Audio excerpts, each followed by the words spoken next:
Mesdames, Messieurs, chers collègues, je vous remercie beaucoup pour votre présence sur cette table ronde 3 intitulée « Le numérique, levier stratégique de développement à l'international ».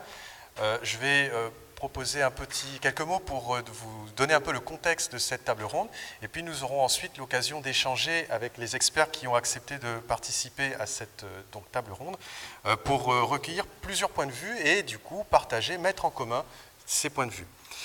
Alors, que puis-je vous dire en introduction? Eh bien, tout d'abord que l'enseignement supérieur et la recherche connaît des changements importants depuis plusieurs années et la transformation induite par le numérique est sans nul doute l'un d'eux. Parmi les caractéristiques principales que le numérique a apportées, la dématérialisation de l'information qui l'autorise, l'accès temps réel, la capacité extraordinaire de mémorisation, on peut stocker maintenant des terras de données, et donc l'affranchissement de contraintes de temps et d'espace. Une information peut maintenant être produite et accédée de n'importe où, à n'importe quel moment. Et il se trouve que justement, les modes de vie, les usages ont largement intégré cette évolution, si bien que les besoins de la société actuelle ont eux aussi évolué, notamment en termes de formation, qui est donc le sujet que nous allons aborder dans un instant. De nos jours, l'échelle en matière de collaboration n'est plus uniquement celle du territoire, ça l'est toujours bien sûr, mais pas que, c'est carrément celle de la planète. C'est dans ce contexte que s'inscrit cette table ronde. Nous vivons une époque excitante car à ce niveau, tout semble possible. Beaucoup de choses restent à construire, en gardant à l'esprit plusieurs paramètres. Tout d'abord, l'efficacité. Si l'on propose une formation, c'est pour que la réussite soit à la clé. La pertinence, il s'agit de répondre à des besoins. La soutenabilité, le fait que le modèle qui permet de créer et de faire vivre cette formation permette à tous de s'y retrouver. L'attractivité qui est la clé de la motivation pour que les étudiants et les enseignants qui s'impliquent puissent aller jusqu'au bout. L'idée de cette table ronde est donc de partager plusieurs points de vue afin de dégager des lignes directrices d'une offre qui soit en phase avec le monde actuel, accessible à un public qui physiquement ne peut pas venir régulièrement, voire même jamais sur les campus. Et c'est pour cela que nous allons avoir la chance d'évoquer cette question avec des experts au parcours et expériences riches et variées. Laissez-moi vous présenter pour commencer Philippe Arnaud, qui est président de Digital Réunion, l'association des professionnels du numérique à La Réunion. Donc merci Philippe d'être parmi nous. À côté de lui, donc, Géraldine Drula, qui est directrice de la communication à Orange Réunion Mayotte. Merci beaucoup d'être parmi nous également. Christophe Porlier, que vous connaissez bien puisqu'il est directeur de l'Observatoire des usages du numérique à l'Université de La Réunion et chargé de mission Université numérique. À côté de Christophe, Noël, que vous connaissez aussi, je pense, puisqu'il est DRRT adjoint, délégué régional à la recherche et technologie adjoint, et également enseignant-chercheur en informatique. Anil, aussi très connu, finalement nous avons des experts très connus. Anil, donc, qui ce soir est présent en tant que secrétaire de la Technopole. Donc merci Anil pour ta présence. Et enfin Philippe Bataille, qui est le directeur régional de l'AUF. Et encore une fois, je vous remercie d'être présent parmi nous. Alors, ce que je vous propose, c'est de réfléchir autour d'un certain nombre de questions.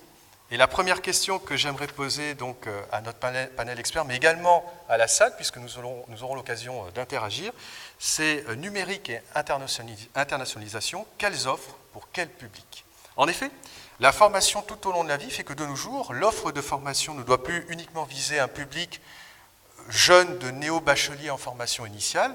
Donc, il est toujours très important, bien sûr, de proposer des formations, et c'est l'histoire de l'université qui veut ça pour ce public, mais dans le cadre de la demande actuelle, les publics sont devenus beaucoup plus variés. Ainsi, des professionnels peuvent avoir des besoins de certification régulièrement pour avoir le droit d'exercer. D'autres seront en reconversion, par exemple, ou encore, nous pensons bien entendu à un public de personnes à mobilité réduite qui auraient du mal à se déplacer régulièrement pour venir sur les campus. Dans ces conditions, que peut-on proposer? Quels sont les critères à prendre en compte pour pouvoir designer une offre de formation qui réponde à cette diversité du public et encore plus à l'international? Chers experts, nous vous écoutons. Est-ce que quelqu'un veut commencer par prendre la parole? Il y a des micros ici. C'est où? C'est allumé. C'est allumé? D'accord. Tu veux démarrer? Donc, moi, je peux déjà vous faire part d'une expérience d'entreprise, hein, c'est-à-dire que nous, en tant qu'entreprise du numérique et entreprise tout court qui doit faire face à une forte concurrence et surtout à des changements quotidiens de notre métier. Nous nous formons au quotidien.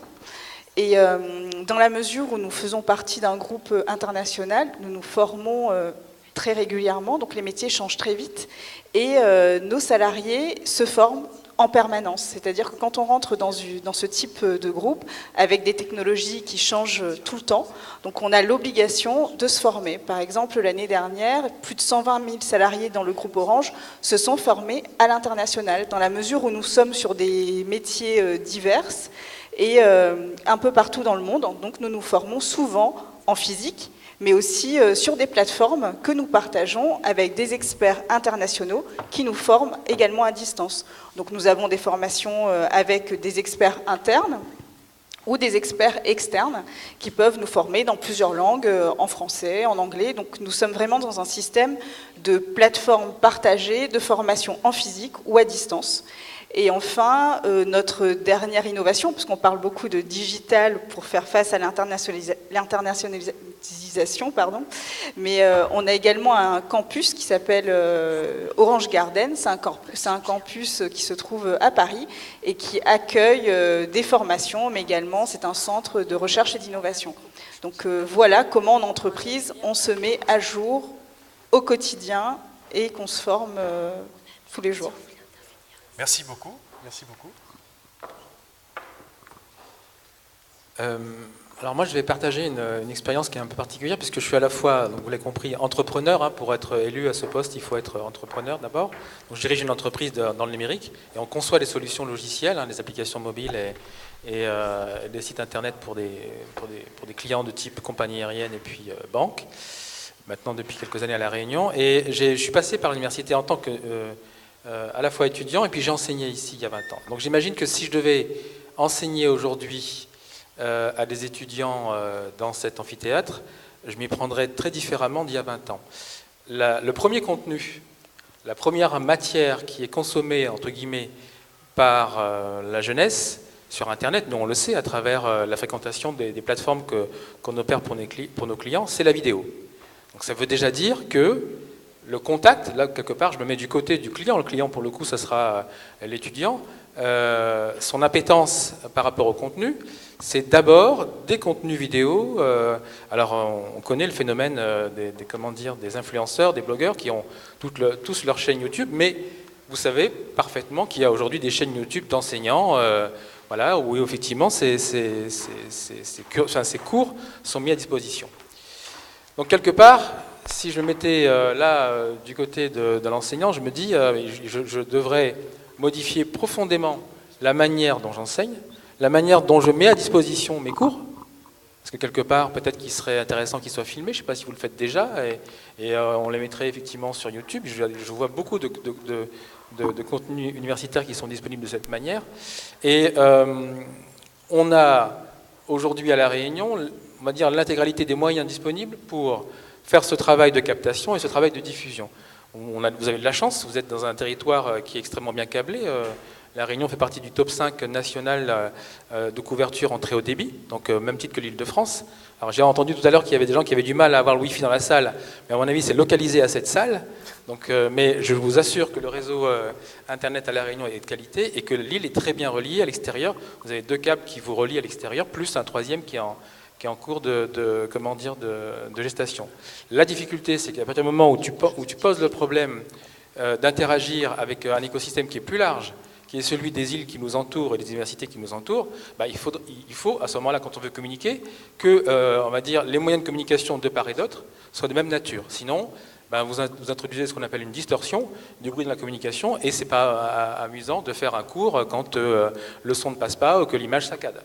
Donc il y a quelque part un pari technologique qu'il faut absolument adresser et consentir dans les différents territoires dont vous avez la gestion, les investissements nécessaires pour que l'accès à ces éléments de communication soit mis en place. Je sais que dans certaines îles qui nous entourent, c'est un peu compliqué. C'est un peu compliqué parce qu'on n'a pas forcément les moyens de se connecter au réseau, on n'a pas forcément l'équipement personnel parmi les étudiants pour accéder à tout ça. Et donc il y a quelque part probablement un travail à faire du côté de la force publique ou voire même des entreprises quand elles peuvent faire du mécénat, et beaucoup d'entreprises de notre écosystème font du mécénat, et on va dire accompagnent le développement de l'éducation.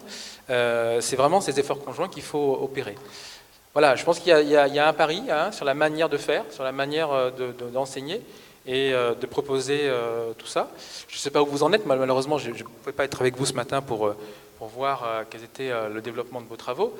Mais voilà, si je me remettais dans ma peau d'enseignant d'il y a 20 ans, j'essaierais de travailler en ce sens-là. Voilà. Merci beaucoup pour ce témoignage, Philippe.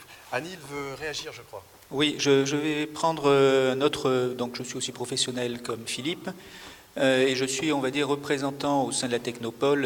Je vais prendre ma casquette d'ancienne entreprise incubée, qui a donc été portée par l'incubateur régional et qui, petit à petit, s'est confrontée à toute la problématique de la formation des jeunes à l'innovation, puisqu'on a des problèmes de former des gens qui sont des usagers, on a le problème de former les gens qui font du service, que défend Digital Réunion, mais on a aussi le problème de former les gens qui vont être dans les startups. Ça, c'est plutôt du ressort de la Technopole et des structures d'innovation.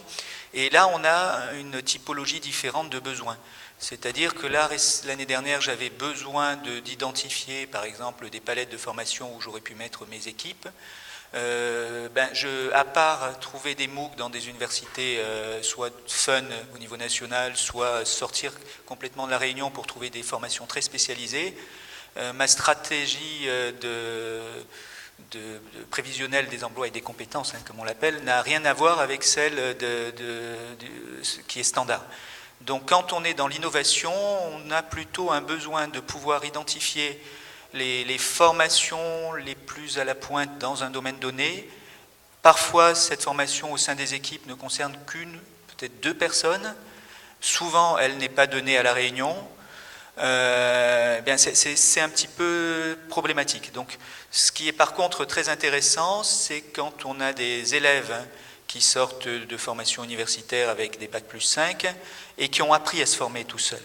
C'est-à-dire, on n'est pas obligé de les tenir par la main pour leur dire la formation, c'est quelque chose qui doit être structuré par l'entreprise, on va réfléchir pour vous, vous donner les supports. Non, il faut en fait quelque chose de beaucoup plus dynamique, de beaucoup plus agile, parce que c'est un terme à la mode, où chacun, dans les équipes de recherche, doit être capable d'identifier la formation dont il a besoin quand il doit résoudre un problème très spécifique, ou développer une compétence qui servira sur de la recherche à long terme.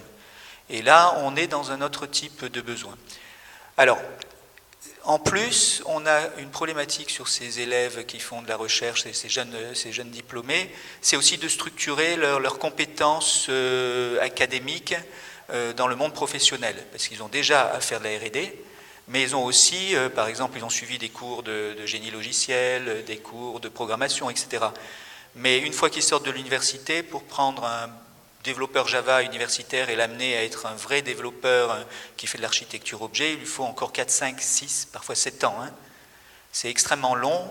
Et là, on a donc besoin aussi de structures qui font un accompagnement plus traditionnel, donc de la formation professionnelle continue, d'ingénieurs, de niveau ingénieur. Et là, on a la problématique aussi de couvrir le territoire avec ce genre de choses. Donc je sais que l'université le fait, je salue le directeur du CNAM qui est plus haut, qui nous observe et qui est très impliqué dans ce genre d'action. Donc je dirais que si on veut une stratégie d'innovation pour la Réunion et soutenir les futures startups qui seront peut-être l'avenir économique à l'export de notre île, il faut répondre à tous ces questionnements que je vous ai donnés. Comment rendre ça homogène, complet, que nos jeunes puissent accéder à des formations anglo-saxonnes sans se dire c'est de l'anglais, qu'est-ce que je vais faire, et je ne donnerai pas toutes les réponses, mais on sent que c'est un maillage et une dynamique qu'il faut créer. Voilà, je laisse surtout des questions ouvertes. Merci beaucoup pour ce point de vue, Anil. Christophe, Noël, Monsieur Bataille.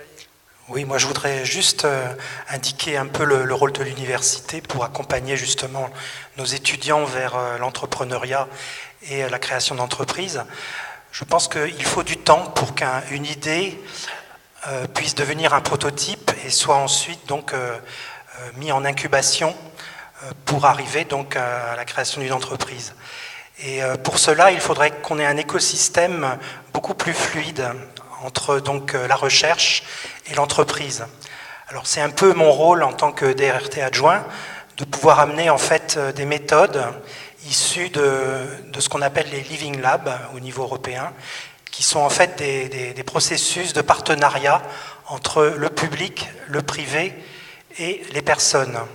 Donc on appelle ça le 4P, et ça permet en fait de créer donc par des méthodes dites de co-design, avec d'un côté les métiers et de l'autre côté les usages, donc des services, des produits qui répondent véritablement à des besoins. Et il faut donc pour cela renverser un peu l'approche, c'est-à-dire ne plus se concentrer uniquement sur les technologies, mais partir véritablement des besoins des usagers. Alors nous, au sein de l'université, on a pas mal d'étudiants qui ont des idées, et il faudrait pouvoir créer en fait ce qu'on appelle un pré-incubateur, ou quelque chose qui s'assimile plutôt à un inséminateur d'idées, pour pouvoir développer des maquettes, les tester avec les usagers, et ensuite progressivement arriver à des prototypes qui soient repris par l'incubateur de la Technopole. Donc il faudrait par exemple discuter avec des étudiants, nos étudiants en informatique, qui ont produit donc le Datarox, une société donc, qui s'exporte à l'international. C'est un processus qui a duré au moins 8 ans. Donc il faut du temps. Merci Noël. Un point de vue effectivement qui fait le lien entre justement le monde de l'entreprise et le monde de la formation tel que nous le connaissons. Christophe peut-être? J'enchaîne. Alors, internationalisation et numérique, quelle offre, quel public? Ça c'est une vraie question. Donc l'Université de La Réunion a décidé d'en faire une stratégie en développant cet axe numérique au travers de la création de l'Université numérique de La Réunion. L'idée, c'est bien de répondre à la fois au niveau du territoire à une demande, puisque quelle offre, cette offre-là doit répondre à une demande. Et qui dit offre et demande dit marché, c'est-à-dire qu'il y a un marché, il y a certainement un marché avec le numérique qui est émergent. On voit aujourd'hui de nombreuses initiatives. Le numérique dans les universités, ça n'est absolument pas nouveau. Peut-être ce qui change aujourd'hui, c'est cette capacité à aller chercher de nouveaux publics, à répondre aussi à une attente sociétale. Au niveau de la zone océan Indien, par exemple, il y a certainement une demande particulière qu'il convient d'analyser. Ce que je peux donner en termes d'exemple, c'est les premières expériences que nous avons faites, notamment au travers évidemment les formations qui depuis quelques années sont aujourd'hui dispensées à distance en français langue étrangère notamment, avec un représentant, Christian Olivier, de cette filière, qui pratique. Et donc, ce qui a permis aussi d'aller chercher des publics différenciés. Ouvrir aussi des filières qui vont pouvoir vivre et se développer avec des modèles économiques qui peuvent être différenciés.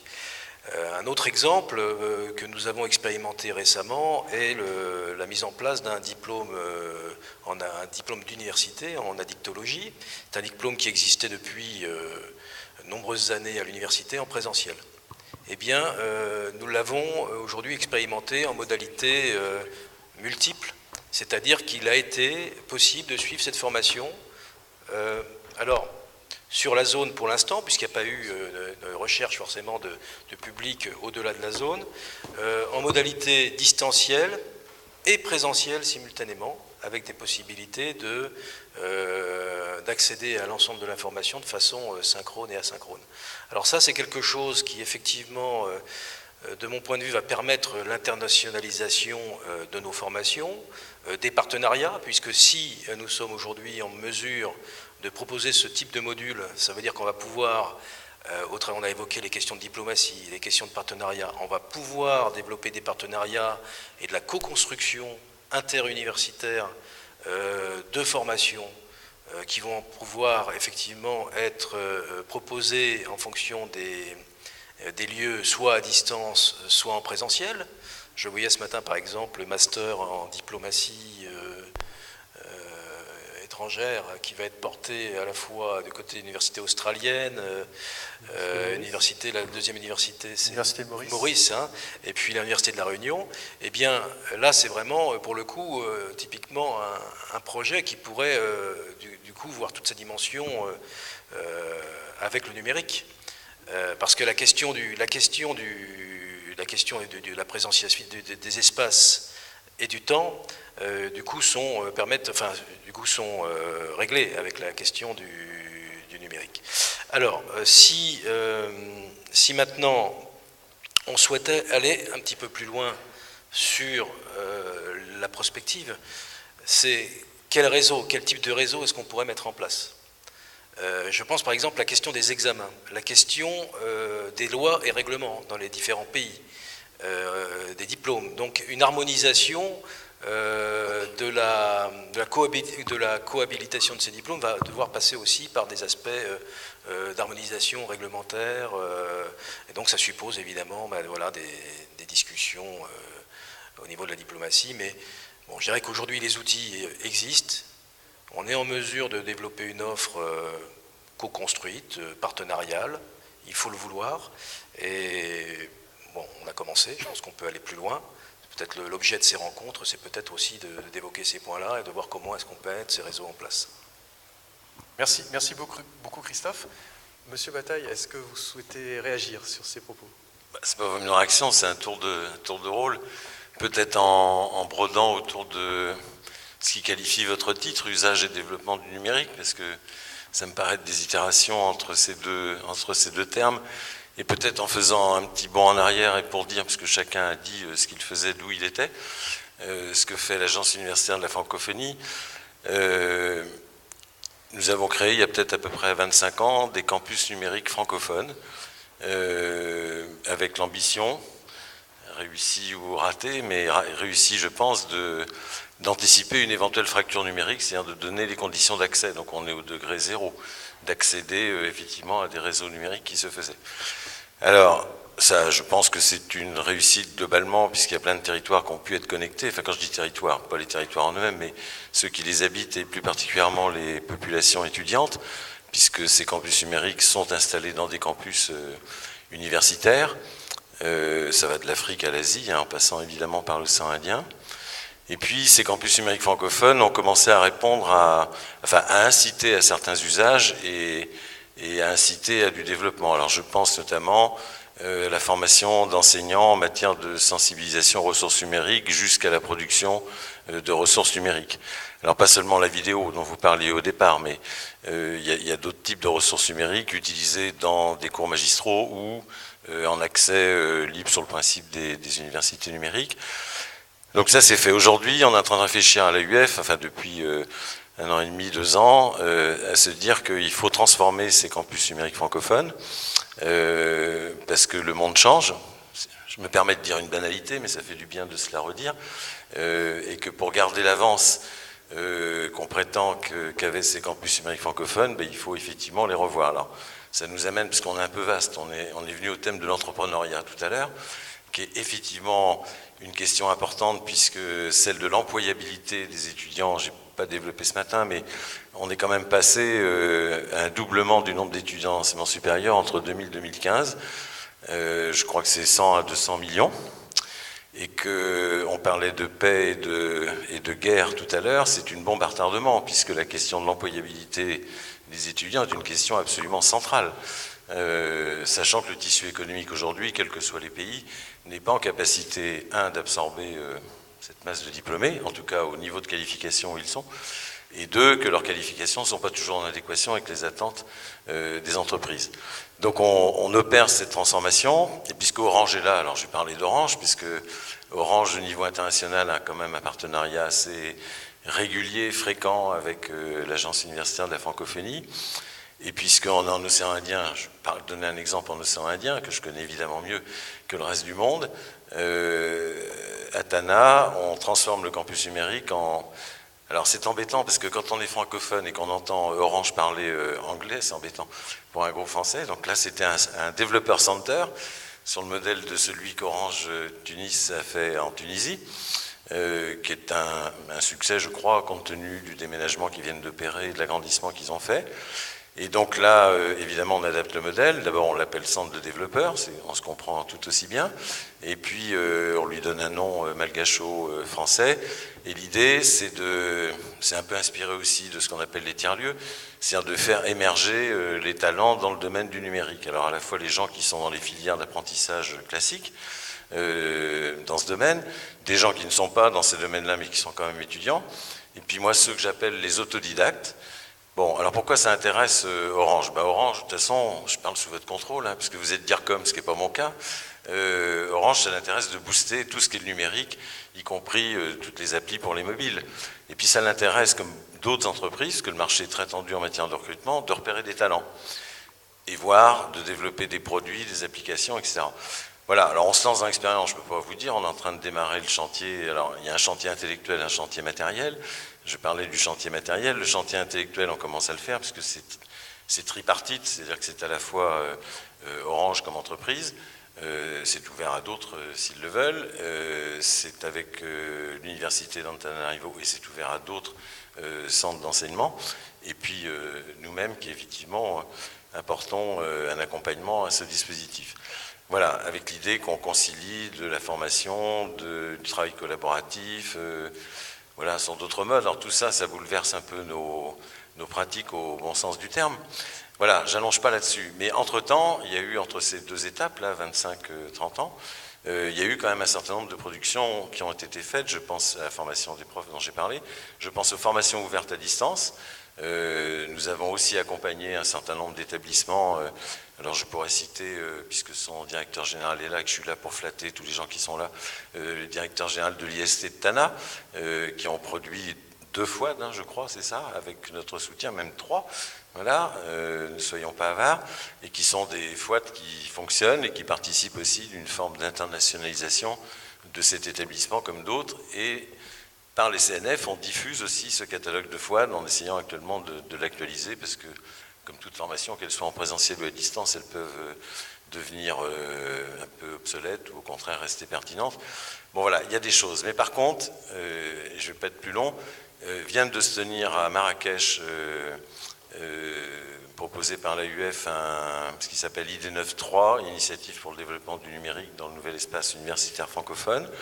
C'est la 3e édition, après Paris et Bamako au Mali, où là, il y avait à la fois 2 jours avec des bailleurs de fonds susceptibles de financer, parce que les infrastructures numériques, ça a un coût, et donc il faut des financements, et puis une réunion ministérielle des ministres des différents pays francophones concernés pour effectivement trouver les moyens de continuer à accompagner, on va dire, le changement. Parce qu'il y a quand même des freins. Quand je parlais de l'accessibilité, si je reviens en océan Indien, nous venons d'engager pour l'Université des Comores l'élaboration d'un schéma de l'infrastructure numérique, parce qu'on a constaté avec la responsable que ça vous paraîtra peut-être bizarre, mais c'est encore une infrastructure assez chaotique.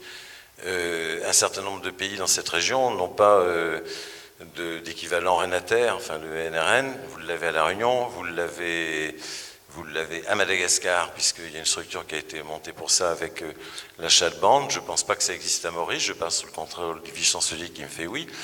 Bon, vous voyez, on est quand même dans un territoire hétérogène. Et quant à l'accessibilité, alors par exemple à Maurice, il n'y a pas ça, mais l'accessibilité est relativement bonne, le taux d'équipement des étudiants est relativement bon, je parle toujours sous contrôle, et d'après ce que je peux voir quand j'y vais, si je vais aux Comores, ce n'est pas tout à fait le cas. À Madagascar, on est entre deux, on a encore des problèmes d'accessibilité. On a des problèmes d'électricité, parce que on n'a pas toujours du courant. Aux Comores, c'est assez régulier, les coupures. Bon voilà, alors je ne vais pas faire un portrait noir de la chose, mais c'est pour dire qu'on est à la fois dans un monde de changement très accéléré, et puis on a des problèmes encore très très basiques à régler dans un certain nombre de territoires. Voilà, c'est juste pour... Je vous remercie balayer. beaucoup pour... Vous disiez en introduction que c'était trop vaste comme sujet, mais... C'est ça. Je vous remercie beaucoup pour ce point de vue. Philippe peut-être va devoir nous quitter parce que je sais que tu as une contrainte malheureusement. Mais voilà. Si... Excusez-moi, effectivement j'ai une contrainte à l'éditeur dans l'Ouest. Alors, c'est intéressant ce qui a été dit là, notamment sur la partie montée en compétence des jeunes sur le numérique, parce que là on parlait des outils, mais effectivement les outils c'est aussi pour véhiculer des savoirs qui vont entrer en entreprise et qui vont se transformer en applications. Et on a, alors ça c'est valable pour la Réunion, mais je pense que c'est valable pour toutes les îles qui nous entourent, et c'est un problème européen aussi, un déficit criant de compétences disponibles, c'est-à-dire qu'il y a moins d'offres que de demandes. La plupart de nos entreprises, que ce soit à La Réunion, nous on est affilié au Syntec Numérique, le syndicat de la branche, et c'est pareil au niveau national, on a une difficulté majeure à trouver des gens formés aux technologies, au savoir-faire du numérique. Donc, et c'est vrai qu'en plus on est sur une population, tu l'as très bien dit Géraldine, qui se forme ensuite en entreprise et qui continue à se former, parce que dans notre domaine, mais ce n'est pas le seul évidemment, si on n'est pas, on va dire, en permanence sur la brèche, sur les nouvelles connaissances, on est très rapidement obsolète dans ses savoir-faire. Donc là, il y a un enjeu, et probablement il y a un enjeu d'offre pour l'université, c'est-à-dire que qu'est-ce que vous pouvez-vous faire, aussi bien à La Réunion que dans les universités avoisinantes, parce que la problématique, à mon avis, elle est à l'échelle de l'océan Indien et même à l'échelle de l'Afrique. C'est difficile d'être dans ce train incroyable qu'est la transformation digitale et ne pas adresser à la fois le pari des compétences et le pari des infrastructures. Je crois que vous avez très bien décrit ce qui se passe. Tous les pays qui sont en pointe dans ce domaine-là investissent, ont déjà d'ailleurs beaucoup investi dans les infrastructures, c'est pas un hasard. Vous voyez le Canada, les États-Unis, vous voyez les pays de l'Europe du Nord, ils ont très largement investi dans ces domaines-là il y a maintenant plus de 20 ans. Et ils continuent à le faire. Pareil en Chine, Chine devient un centre de compétences mondiales en numérique avec des pôles de formation qui sont de niveau mondial. Et donc c'est effectivement un investissement et quelque part il y a une problématique, on va dire, de moyens, très clairement. L'autre aspect, tout à l'heure on l'a pas dit, on a parlé dans le numérique, la manière de former comme ça à distance. On parlait d'instantanéité, certes, c'est un lieu commun, mais en même temps, il y a aussi probablement l'interactivité que vous pouvez opérer avec vos étudiants. Ça, d'ailleurs, je pense que vous le faites déjà à travers vos échanges par mail, parce que quelque part avant, on enseignait, on partait, ça s'arrêtait là. Maintenant, finalement, votre processus d'enseignement, il est continu. Et donc, plus vous êtes sollicité, plus vous allez interagir. Et dans la manière d'enseigner, à travers justement ces outils de communication instantanée, il y a probablement des manières de faire, des méthodologies où on va intégrer dans le cursus ce que les étudiants vont apporter au cours lui-même. Donc là, il y a probablement un défi parce que c'est pas facile. Moi, j'imagine que enseigner, je pense à Noël, tu enseignes aujourd'hui de manière différente que tu enseignais il y a 20 ans. Moi, quand j'enseignais il y a 20 ans, j'avais pas Google en concurrent dans la salle. Et j'avais pas la problématique d'être benchmarké en permanence par mes étudiants par rapport aux connaissances que je leur pousse. Donc il y a cette relation-là, ça veut dire que la manière dont on crée les contenus, il faut la repenser, je pense, en profondeur. Voilà. Merci beaucoup Philippe pour ta participation. Je pense que ce qui serait intéressant, c'est de faire un échange avec la salle, pour notamment voir si la salle souhaite réagir aux propos qui ont été tenus par nos experts. Donc normalement, nous avons des micros qui sont... Ah, je pense que les personnes qui devaient... Qui souhaiteraient réagir aux discussions qui ont eu lieu? Oui. Alors, je commence. D'accord. Merci.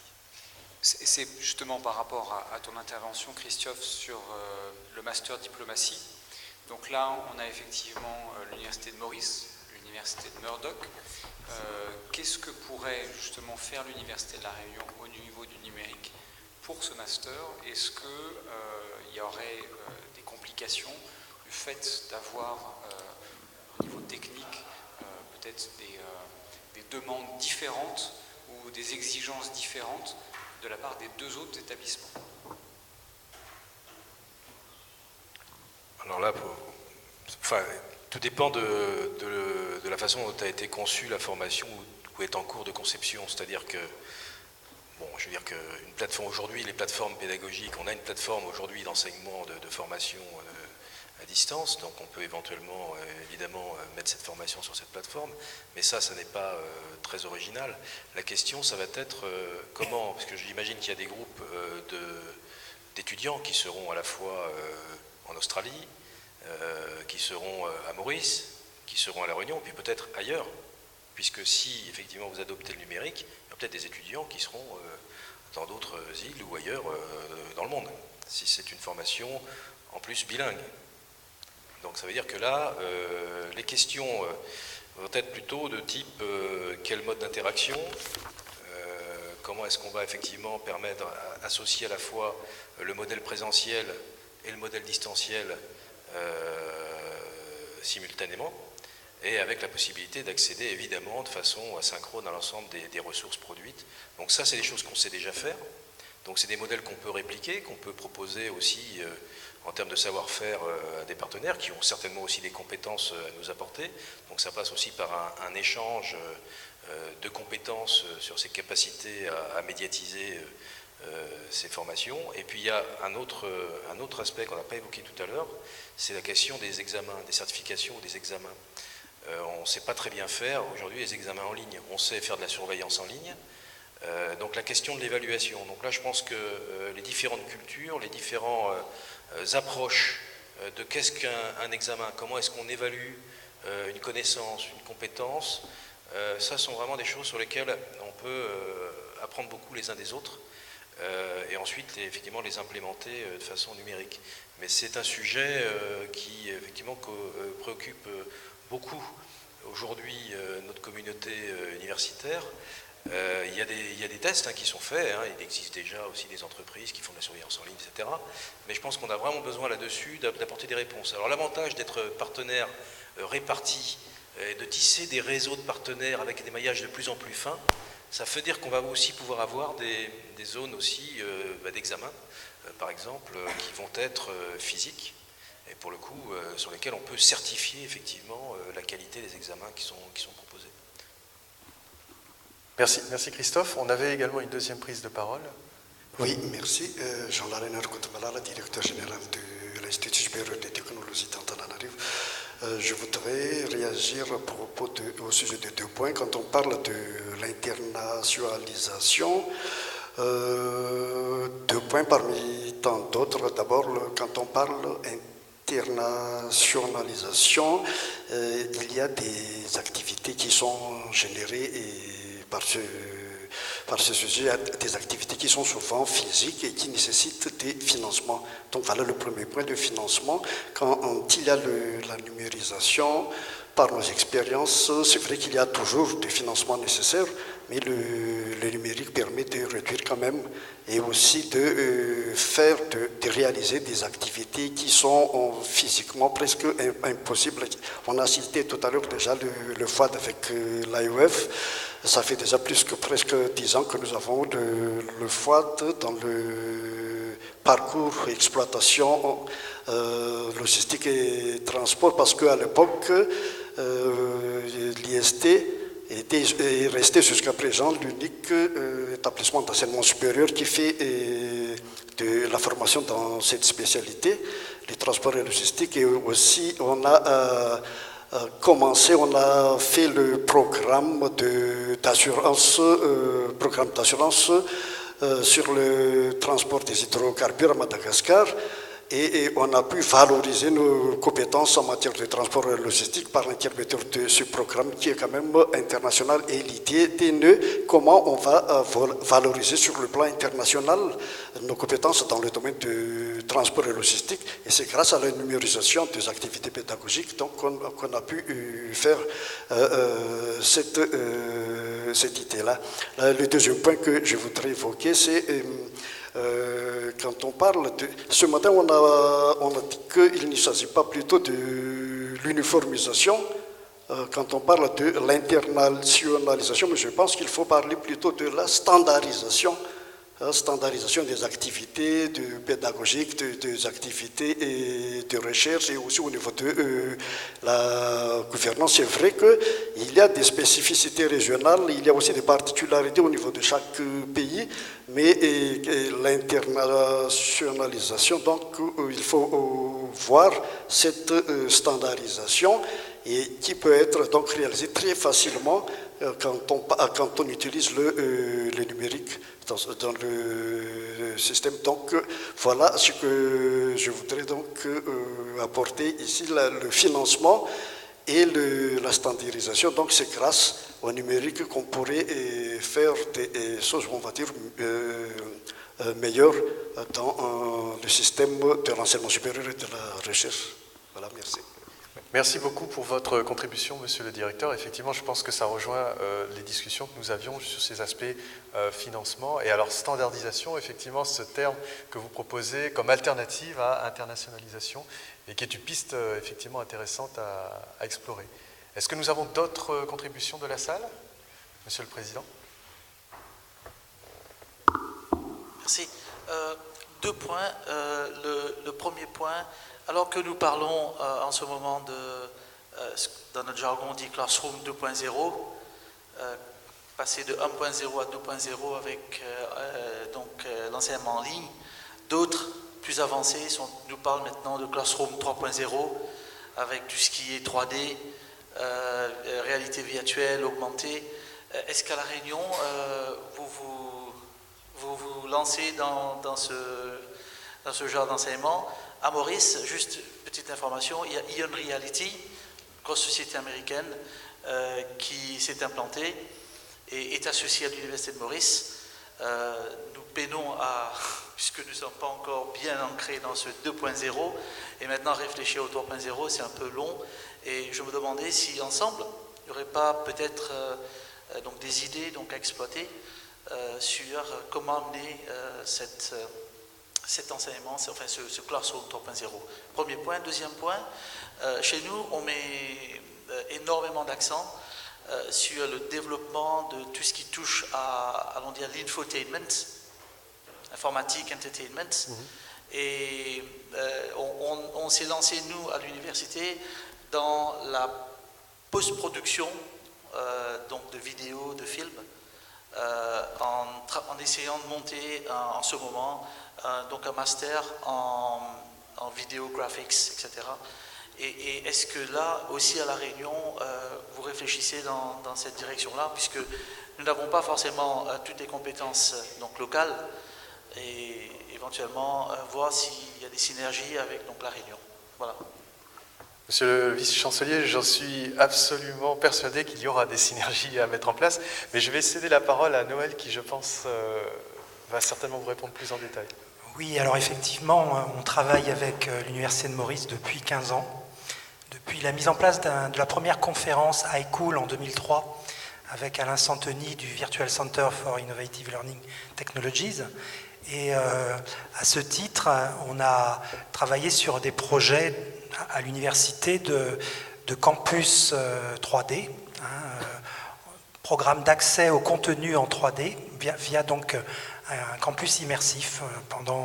Pendant un an, on a travaillé avec une société donc, de La Réunion qui s'appelait NPCube, qui nous a modélisé tout le campus de l'Université de La Réunion en 3D, et on a fait donc un accès au service via, vous connaissez peut-être Second Life, un peu une forme d'accès via des avatars, et ce projet-là pourrait renaître de ses cendres prochainement en faisant donc un projet commun sur l'usage en fait de ces mondes virtuels pour pouvoir accéder à l'information et à la formation. Donc, il se trouve qu'à l'Université de Maurice, j'ai accompagné aussi la mise en place d'un Living Lab qui se situe donc juste en dessous de Eon Reality avec Mohamed Santali. Donc, on a déjà travaillé ensemble depuis plusieurs années et je pense qu'en recherche pédagogique, avec le suivi, la personnalisation des étudiants par les traces d'usage des formations, plus ce qu'on appelle nous le web immersif, donc la capacité à naviguer dans des métavers, c'est-à-dire des mondes virtuels qui reproduisent le monde réel. Ben là, on a accès, disons, à des programmes de recherche qui ne se sont pas encore effectués actuellement. Donc, ça serait une bonne idée de faire un projet avec E.ON comme partenaire. Voilà.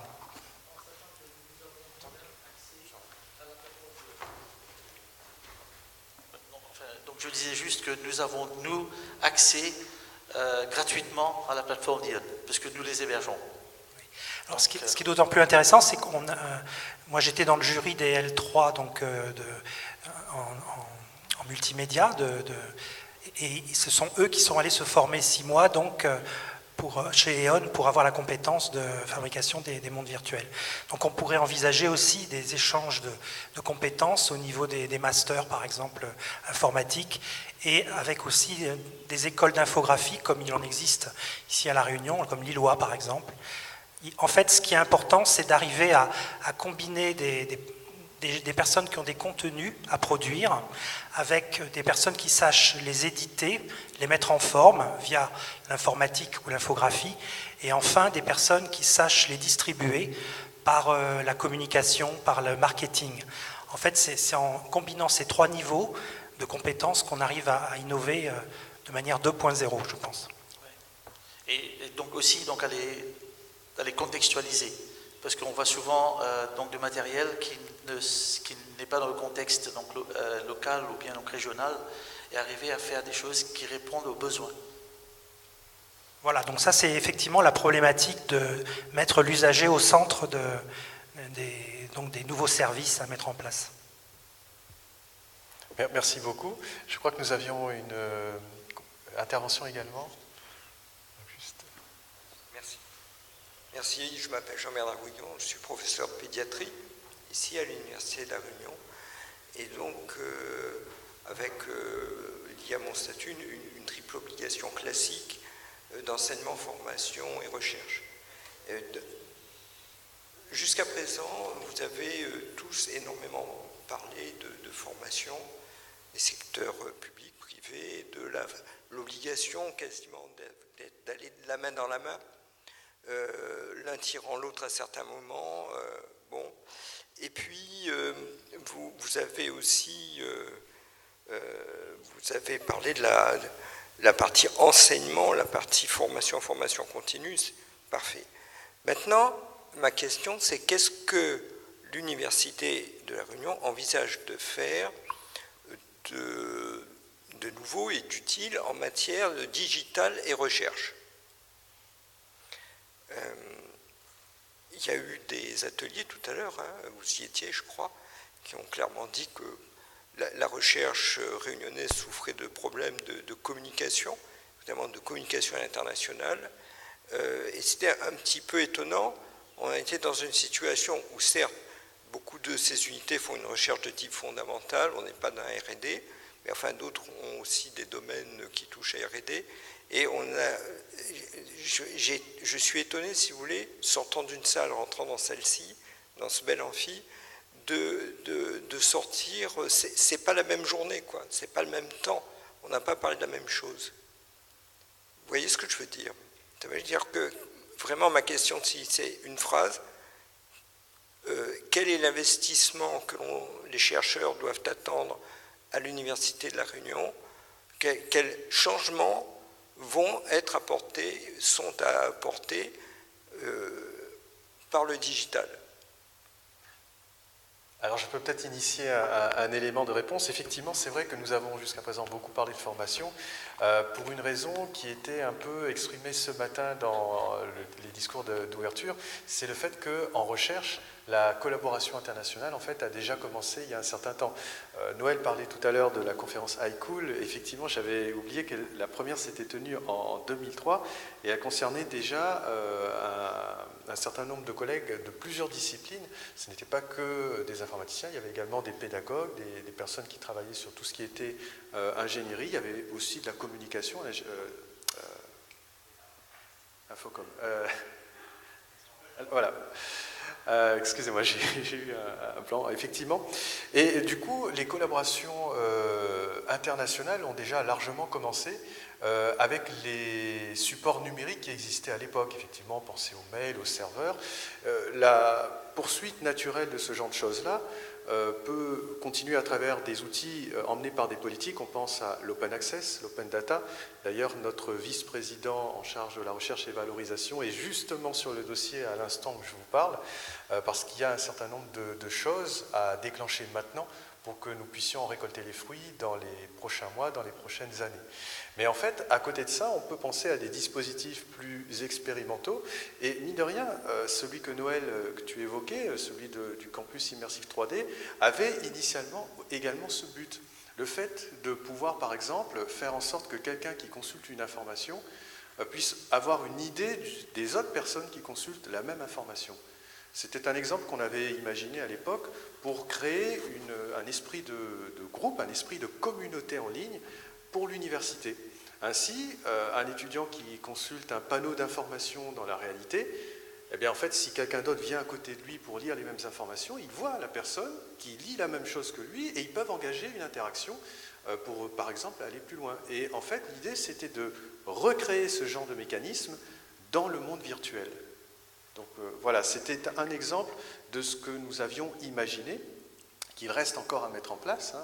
C'est quelque chose d'un peu plus long terme par rapport à l'exemple de l'open access, de l'open data qui a déjà commencé. On a déjà des portails qui permettent de faire le partage de données brutes. On va aller vers la standardisation, puisqu'on en parlait tout à l'heure.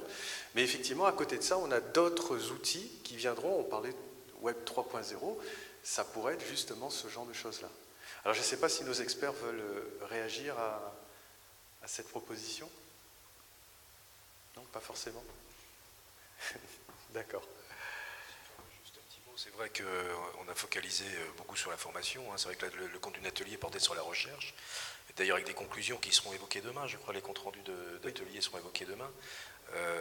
Bien évidemment, ce champ-là est énorme. Bien que les collaborations, effectivement, comme tu le disais, sont quand même assez naturellement en réseau. Les chercheurs ont l'habitude de travailler en réseau et de façon, la plupart du temps, les échanges, que ce soit d'informations ou de données, se font aussi, bien évidemment, de façon numérique. Alors peut-être c'est comment est-ce qu'on peut aller beaucoup plus loin que ça. Notamment, évidemment, vous travaillez actuellement sur la question de la donnée, de l'open data. C'est comment ces données-là, on peut les rendre accessibles. Comment est-ce qu'on peut ramener des couches d'intelligence dessus qui permettent d'amener au plus près du chercheur peut-être les informations dont il a besoin. Tout ça sont des questions qu'il faut évoquer. Pour cela, ça suppose de mener, là pour le coup, des activités, des actions de recherche sur ces questions-là dans les universités. C'est-à-dire que l'université doit faire de la recherche sur son propre métier. Et sur cette question-là, elle doit apporter des réponses. Ce qu'elle ne fait peut-être pas suffisamment aujourd'hui. Tout à fait. Oui, d'où l'importance d'avoir accès aussi à des sociologues, des anthropologues qui viennent analyser les usages donc des services qui sont prototypés au sein de l'université pour qu'ensuite ils soient améliorés au fil de l'eau et que ça devienne véritablement des produits adoptés. Parce que l'innovation, c'est aussi de l'invention et de l'adoption. Alors, je voulais juste revenir un petit peu et faire un pas de plus par rapport aux besoins des entreprises innovantes. Dans le cas donc, de la structure dont je parle, l'étape d'après, c'est que nous, on a sorti une technologie qui va commencer à venir sur le marché, mais qui est assez différente, enfin même très différente en approche de celle qu'on trouve en standard. Donc, on va être obligé de créer nos propres MOOC et de créer une communauté d'utilisateurs. Donc là, je pense qu'une interaction avec l'université pour des transferts de compétences sur comment créer un MOOC entre ces anciens élèves qui seront devenus des experts et vous qui êtes des experts en formation, c'est peut-être certainement quelque chose de très constructif, surtout si vous avez des plateformes de création de contenu pédagogique que vous pouvez mettre à la disposition des startups en même temps que le transfert de compétences. Et ensuite, en échange, ce genre d'outils, s'il est suffisamment innovant, peut être aussi inclus dans vos parcours pédagogiques pour amener les jeunes un peu au maximum de ce qui se fait sur le territoire. Merci beaucoup Anil. Je réalise que le temps passe et que nous avons largement dépassé le temps imparti. Je vais donc clôturer ici cette table ronde en remerciant bien sûr toutes les personnes qui ont participé, à commencer par nos experts, et puis le public également qui nous a permis de nourrir des discussions très très intéressantes. Merci beaucoup à toutes et à tous et à bientôt.